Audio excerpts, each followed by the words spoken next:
Do what you want to Daryl, but leave Dog alone. Oh, what a surprise. It's Leah. I'm actually really excited to have Daryl meet Pope. Richie Costa as Pope looks like he's ready to bring the crazy. Oh, shit. He brought the crazy.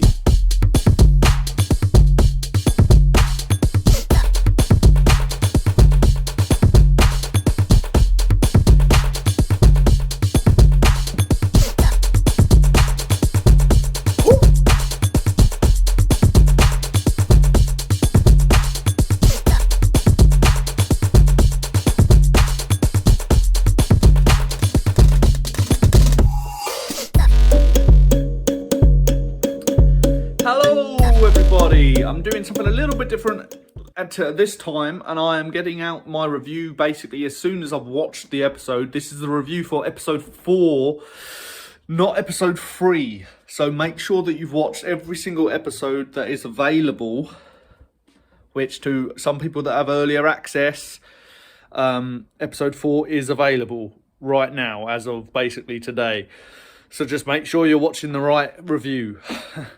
But please let me know if you're a fan of me getting these reviews out basically as early as I physically can, because I'm trying to work out when is the best time to get these reviews out. I don't know. I've been trying loads of different times. But anyway, let's get into it. So this episode was actually still really, really good. And this is the 4th episode now. And they've all been to the same basic quality. It was just basically a Daryl focused episode, which for a lot of you guys I'm sure you're very happy for. I'm just not the biggest fan of Daryl, especially when it's just him on his own. I would have liked to have seen a little bit more of what was going on with Alexandria and especially the Negan and Maggie stuff, but we've had plenty of that already, I suppose.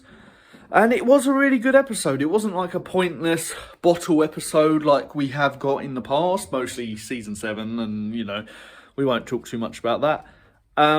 We saw the reveal that the Reaper, who was obviously Leah, was actually Leah, and they didn't, like, leave it a huge amount of time to reveal that, which was good. They got to the bigger moments in the episode quite early on. It didn't feel dragged out.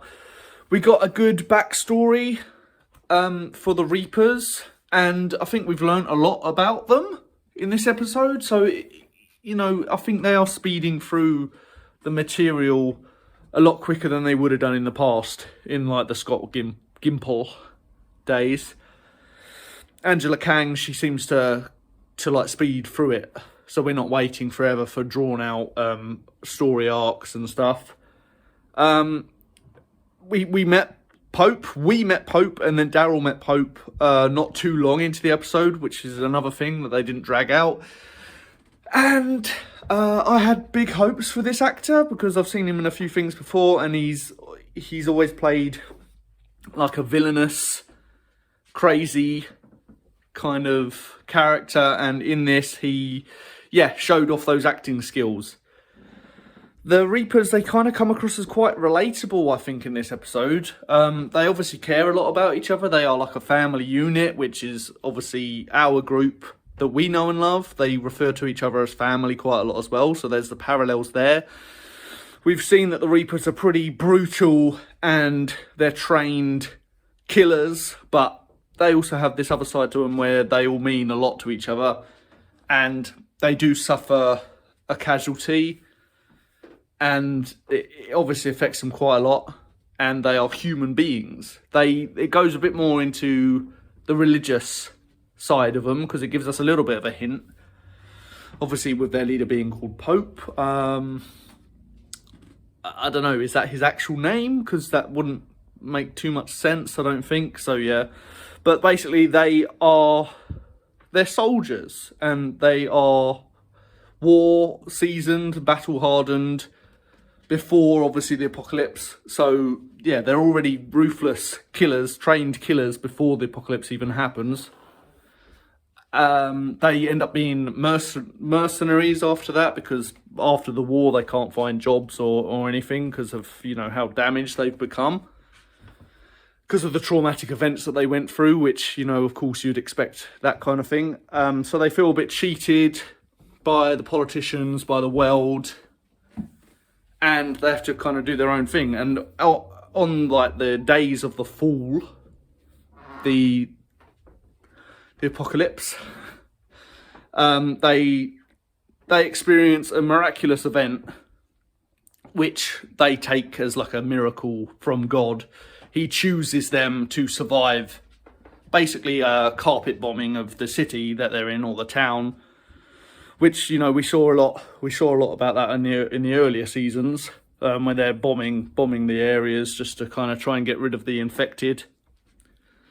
And yeah, basically they hide in a church and they get out unscathed. So it kind of makes sense. I'm not a religious person in the slightest, but you can imagine that if someone went through this kind of thing, it's an understandable jump. Like, it makes their characters more realistic, part of the real world, because it's not like far-fetched or crazy. If people were dying and burning all around you, and you and your group were like the only ones that made it out alive, you might feel like God himself had chosen you for a greater purpose, which is obviously, that's their story. And so Leah is there, and obviously Daryl and her, they've got this relationship. They kind of go into that a little bit, and it's not clear exactly, because she's talking to the Pope about how her feelings for him aren't guiding her opinions on if he could join them or whatever. We don't know if Daryl, we don't really know what anyone is thinking deep down in this episode, which is quite cool, I guess, because it shouldn't all just be as simple as that. It is quite complicated. I'm sure they don't really know what they're thinking themselves, because it's been a few years, and all of a sudden, out of the blue, after quite a big battle, skirmish or whatever, they've just bumped into each other. It's a bit sudden. We do see Frost in this episode. I thought he would die, really early on. He is still not technically dead. He looks pretty beaten up, though. They're, interrogating him as well as Daryl. And, yeah, he looks pretty beaten up when we last see him, but still breathing, as far as I'm aware. So yeah, Frost is still alive. Congratulations, Frost. The Reaper music in this, which they've used a few times before, is really intense, and I really like the vibes that it gives off. And also, there was a lot of hype for the Pope meeting Daryl, and I actually, got taken in by that. I really was excited for that moment to happen, because it's just very foreboding, and they're bringing across this foreshadowing that he is a pretty big deal, pretty crazy, got that kind of rage bubbling under the surface. He says that he wants to show his wrath. It's a bit confusing though, because they're obviously interrogating Daryl and Frost, asking who is the woman, the leader, and who are they, and all this. But earlier on in the story, we've heard one of the Reapers, before he blows himself up, that Pope has marked Maggie. So whatever that means, marked for death, I assume. But so how much do they know about Maggie? They've marked her for death, I assume, but they don't know her name, she's the woman. They don't seem to know the people that she surrounds herself with, so we don't really know, unfortunately, after this episode, why or how she was marked. But yeah, I think everything else we kind of find out about the Reapers. We understand why they're so trained. We understand why they're together, why they're there. And just a little bit more about what makes them tick. And I think that Pope kind of maintained the less kind of psychopathic, crazy until basically the end, where he throws one of his guys into the fire, which is kind of like a remake of when Negan throws his doctor friend in the fire. But I think it was a little bit more brutal. He was like kicking him down face first into the flames. It was pretty brutal. I mean, I saw it coming. It was quite obvious it was going to happen. But I don't know. Does he kill many of his own people? I don't get the feeling that he does, because that was kind of the idea, that they all see each other as family and everything. But they obviously have their strict rules. The guy that was injured was like injured in his back, so it suggested that he kind of turned and tried to retreat when he got hurt, and that's a big no-no for them. Yeah. So is this Pope at his craziest? Because I think that would be like a bit of a coincidence, but that's the story, isn't it? You know, we want him at his craziest, really. If he's going to be fighting our group, we don't want him just being a pushover.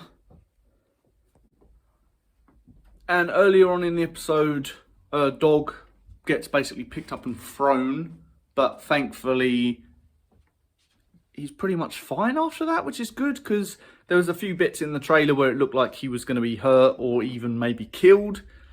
I didn't really want to believe it, and thankfully up until this point he's pretty much fine.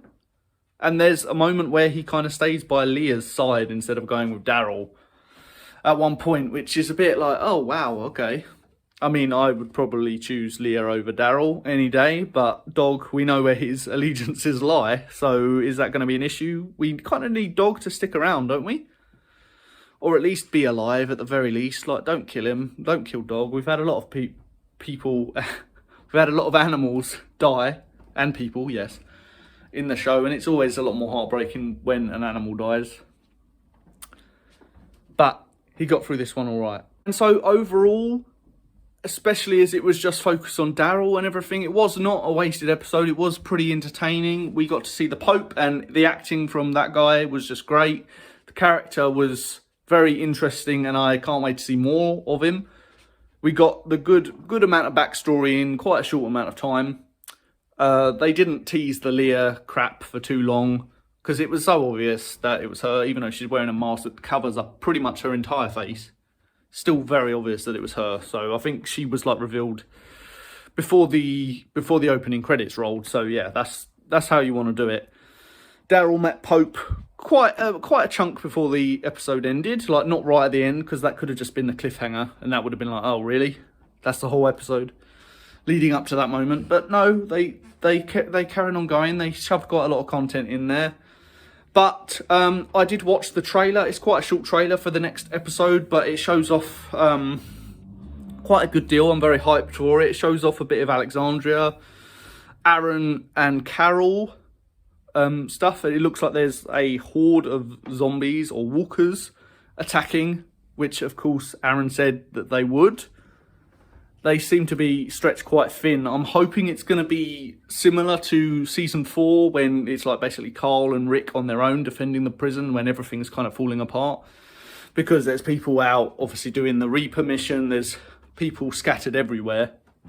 And it's pretty dire at the moment. So I wanted to see that desperation. And I don't know. I don't really feel like anyone's really going to die in the situation. But people might come close. We might lose a few extras, which would be a good like cannon fodder, getting rid of them. It looks like we're getting a bit of Commonwealth. Seems that Eugene might be about to tell the truth about the bigger community, Alexandria and so on, to his good friend, Stephanie.